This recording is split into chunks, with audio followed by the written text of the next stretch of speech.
We've got our week 1 Grand Arena results. It is time for a talk video. We're going to break down the changes to the defensive meta in Grand Arena with the new Datacrons in and the old Datacrons going out. We have a lot of changes we can begin to incorporate into our defense to take advantage of week 2. Using the Swugga data, we're looking at the top performing squads, making sure we're on defense and changing the cutoff to 0.1% because we want to get ahead of things. We're not looking at utilizing the common defenses.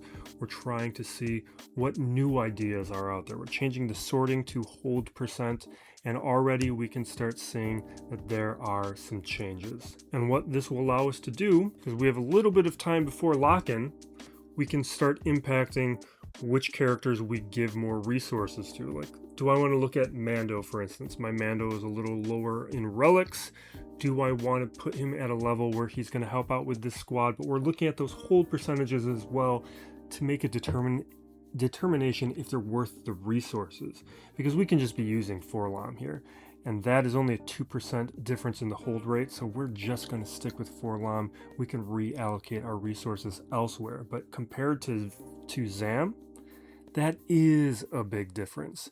We are definitely going to be wanting to use 4-LOM over ZAM because that's 8 percentage points. Now, seeing Lord Vader this high, that is a clear indication that those attacker crons are having a big impact for him. I suspect what they're using is the one with the debuffs triggering extra health damage. I've been utilizing that on offense up against Stranger, and it's been particularly effective.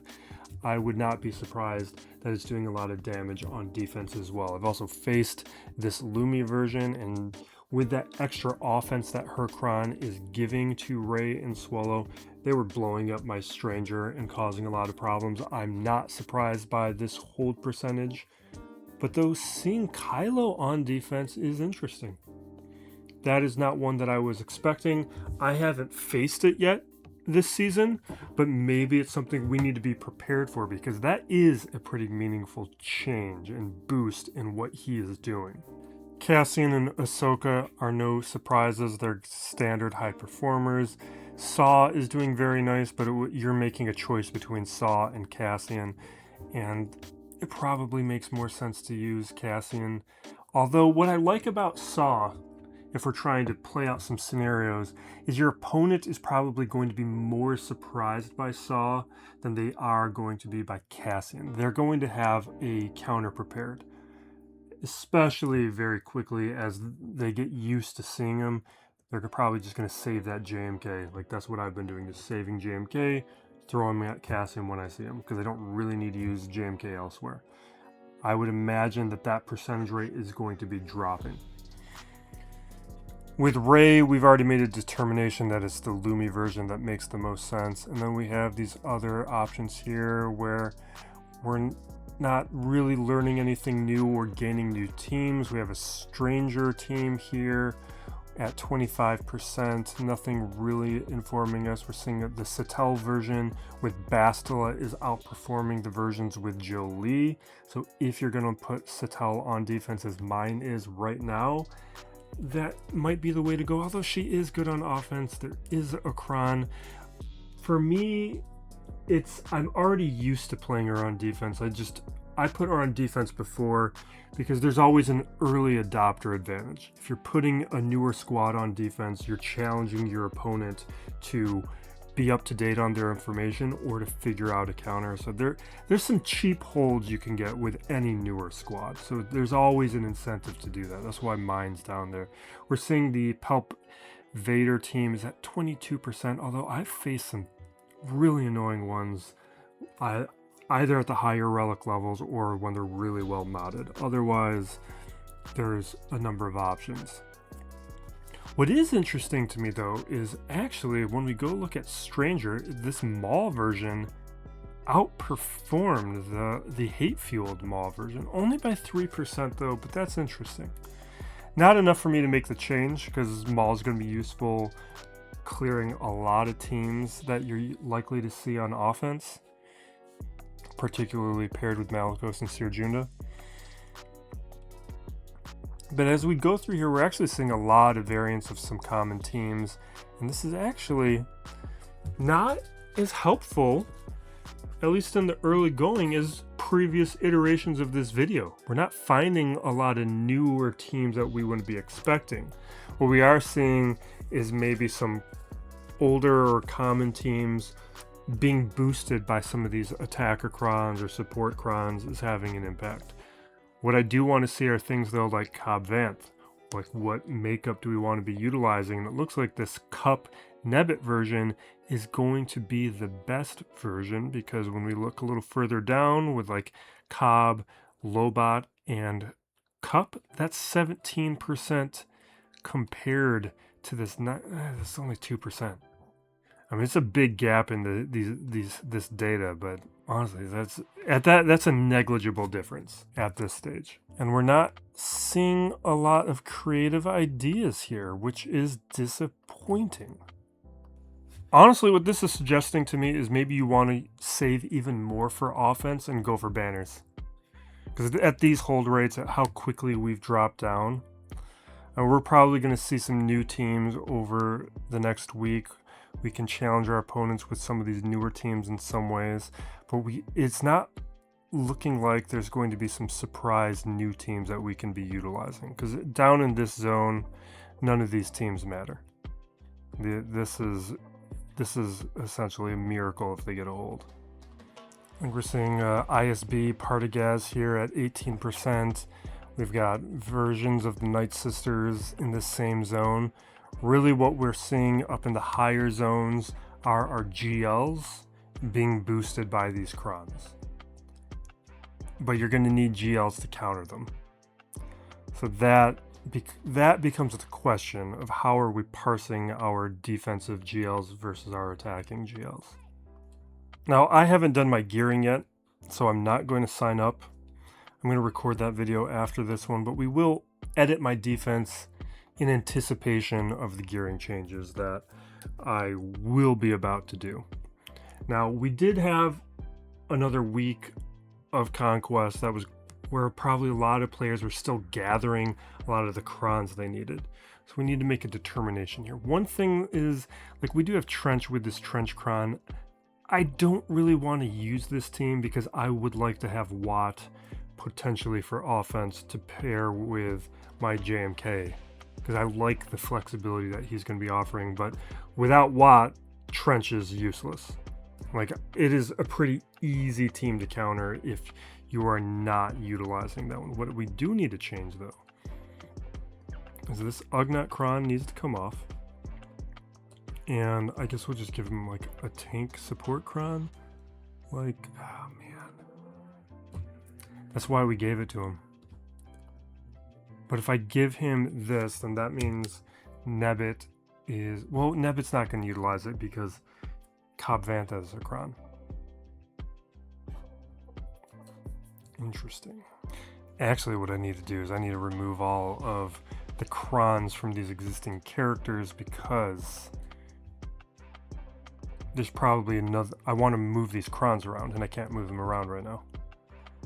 I think what we will be doing is just leaning in on any new crons that we possibly can, because we just weren't able to discover a lot of clear teams. We're going to use any clear teams that we can, like this one, which we were using in 5v5.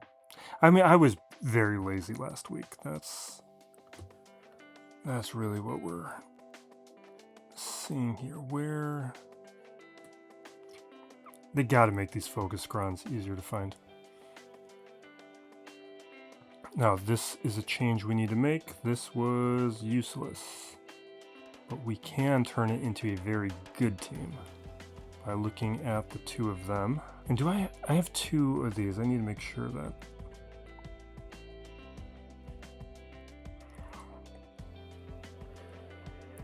Alright, we set that. Those are decent teams. Mercenaries. Balin no longer has cron help, so really he probably is a candidate to be eliminated. And actually, instead of eliminating him like that, let's just swap him out with one of these other teams that actually has a little bit more interesting hold rates. Like, there's a sortie squad that I'm not crazy about, but if you look at the data, it was getting 18%. And within the data set that we have with these crons, it's hard to do much better than this with what we got. So from what we can choose from, we're going to use it. So we can look at sortie BB-8 with L3, who is going to need to get geared up prior to lock-in. And I'm making a note to do that. And that means we got Old Republic Cron right here. I might need to do some rerolls on that as well. But that gives me another weapon for offense. Looking at this territory, our Satel version it was the Bastila version that does better. So we're going to update this to the Bastila version. Small change, but we'll take it.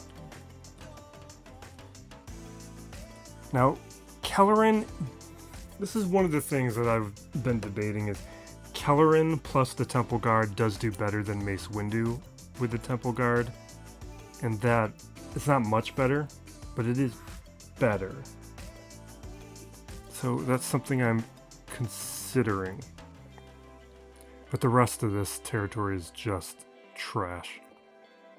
Like, this needs to get completely overhauled. Like Third Sister.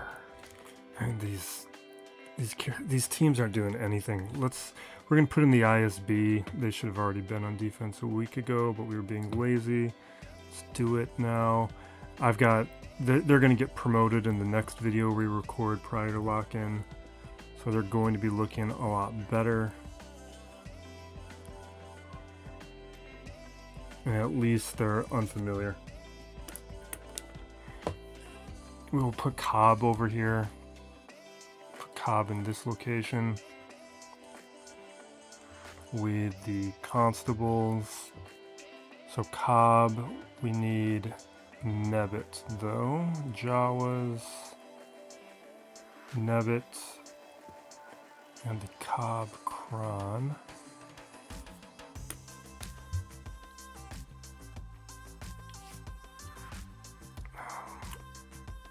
I'm taking Pyro Hondo off. He's just not good without a Cron to boost him. So who would even be a candidate to replace him? I'm gonna have to find another way through Stranger, because I think what we're gonna do is we're just gonna do Vader, because it's one of the best teams. I think we have to do it, which means we're using the attacker Cron with him, and the one that I found to be working was this one here. Inflict a debuff, deal bonus damage, 10% of that enemy's max health. That was ripping through Stranger, which is why I've been reluctant to put him down. But we need a team to be able to lock down this territory. And right now we don't. Or at least to put a meaningful challenge in this location.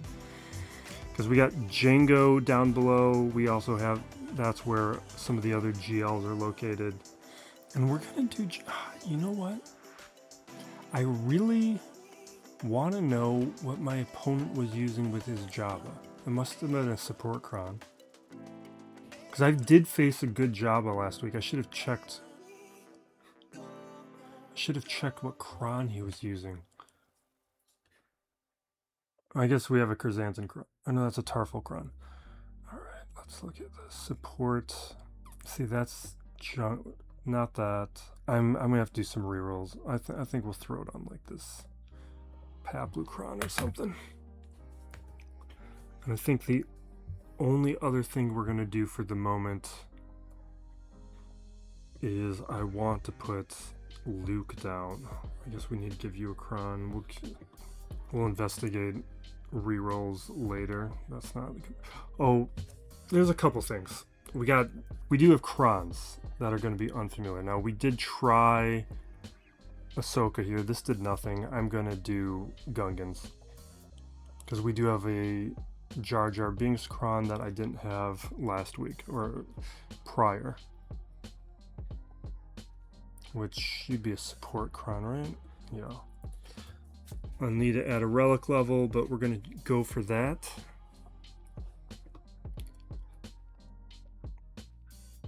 And this team, I'm going to want to swap out. And what I guess it would have to be Luke. Unless I wanted to do like Badger.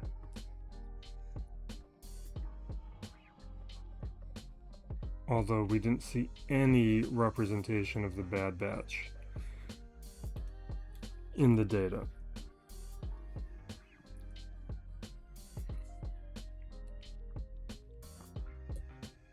I mean, I hate it. We're just going to throw it down. At least it's unfamiliar.